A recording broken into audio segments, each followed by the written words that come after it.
High, আমি মৌমিতা। তো সেদিন বরের ছুটির দিনে অফিস ছিল, বর অফিসে ছিল। তো বর ফোন করে বিকালবেলায় বললো রেডি হয় নাও, আর বর বললে দেরি করা যাবে না। তাড়াতাড়ি আমিও রেডি হয়ে একটা লোকেশান পাঠিয়েছিল, ওই লোকেশানের জন্য নিচে গেলাম।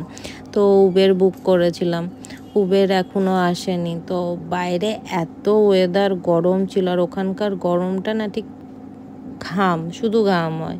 তো তা করতে করতে দেখলাম উবের দাদা চলে এসছে, কিন্তু উবের দাদার স্কুটি যা ব্যাটারি স্কুটি ছিল, না ধরার জায়গা আছে না পা রাখার জায়গা আছে, পাটা মনে হচ্ছে দুলছে। ভয়ে ভয়ে আমি চাপলাম। আমি বললাম যে দাদা আসতে চলা। ও আমাকে 8:30টার মধ্যে বেরোতে বলেছিল, মানে ওখানে পৌঁছতে বলেছিল। আমি প্রায় 8:30 বাজে তখনও পৌঁছাতে পারিনি, তাই তাড়াতাড়ি যাচ্ছিলাম। তো একটা ক্যাফের অ্যাড্রেস দিয়েছিল, ওখানে গিয়ে নামলাম। ক্যাফেটা খুব সুন্দর বাইরের থেকে লাগলো। তো একটা ভিডিও করছিলাম, ভিডিওটাই মানে ক্যাফেটায় ঢুকতে ঢুকতে এত গ্রিন, মানে এত গাছপালা চারিদিকে, শুধু ওরা গাছপালাটাকেই মেন রেখেছে। তো খুব সুন্দরভাবে সাজানো ছিল, নিচটাও ভালো লাগছিল।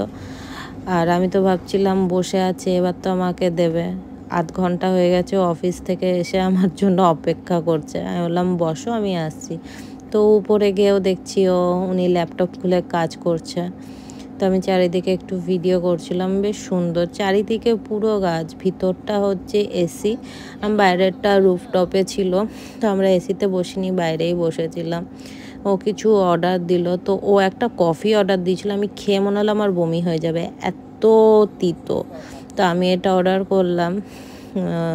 তো আমিও মিষ্টির জন্য খেতে পারিনি। তারপর ও একটা হোয়াইট সস পাস্তা অর্ডার করলো, ওটা একটুখানি খেয়ে দিয়ে বেশ খাবার দাবারগুলো ভালোই ছিল।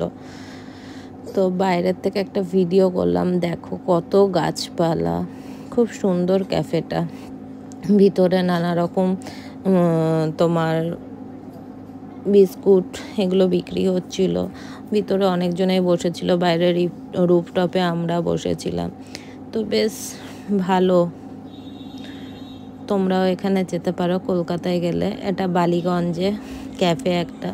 তো খাওয়া দাওয়ার পর আমরা নিচে এলাম। নিচটাও পুরো মানে পুরো জায়গাটায় পুরো প্রচুর গাছ আছে, খুব সুন্দরভাবে ওরা গাছগুলোকে দিয়ে সাজিয়েছে। তো ওই সাইডে দেখলাম পুরোনো দিনের প্রচুর গাড়ি রাখা আছে। তো ওইদিকে যাওয়ার রাস্তা ছিল না, আমি এখান থেকে একটু ভিডিও করে নিলাম।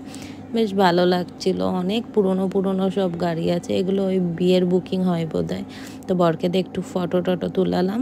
তোমাদের যদি ভালো লাগে ভিডিওটা লাইক করো। Tata, good night.